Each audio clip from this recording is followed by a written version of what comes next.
ဒီဗီဒီယိုလေးကတော့ဖြစ်တဲ့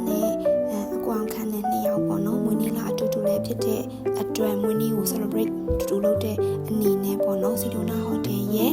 seafood buffet ကို2ယောက်တူတူသွားစားဖြစ်ကြတာလေးပါဗီဒီယိုကတော့ရိုက်ထားတာအမှတ်တရအနေနဲ့ဆိုပြီးတော့ကြာပြီတစ်နှစ်လောက်ရှိနေပြီဒါပေမဲ့မတင်ပြည့်နဲ့အခုမှပဲတင်ပြတာပေါ့နော်အခုကလည်းဟိုနည်းနည်းလေးတက်တော့ကလေးရတာဝါသနာလည်းပါလာတာဖြစ်တဲ့အတွက်ပေါ့နော်အားလေးကိုတင်ပြပါတယ်အခုဒီမှာဆိုလို့ရှိရင်အခုကဒီ raw oyster ကို Thai chili sauce နဲ့တူတွဲပြီးတော့စားမယ်ပေါ့ sauce ကတော့ topping အနေနဲ့2မျိုးရွေးလို့ရတယ်ဒါပေမဲ့သူကဒီမှာ Thai chili sauce ကိုသူရွေးလိုက်တယ် Thai chili sauce ကိုရွေးပြီးသွားလို့ရှိရင်ထပ်ပြီးတော့ topping အနေနဲ့ဆိုလို့ရှိရင်တခြားဗီဒီယိုတွေလည်းမြင်မှုမှာပါသူကဒီဟွာပေါ့စတုံပြူကြော်နဲ့နောက်ခွာတမညာကြီးကိုညှစ်ပြီးတော့စားကြလေးရှိရေအခုကတော့ဒီစီတိုနာမှာအဲ့လိုမျိုးမပေးထားတဲ့အတွက်ကြောင့်မို့လို့ဖြစ်တဲ့တော့ဒီမှာ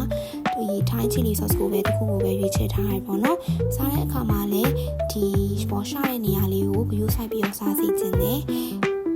အဲ့တော့စားပြီး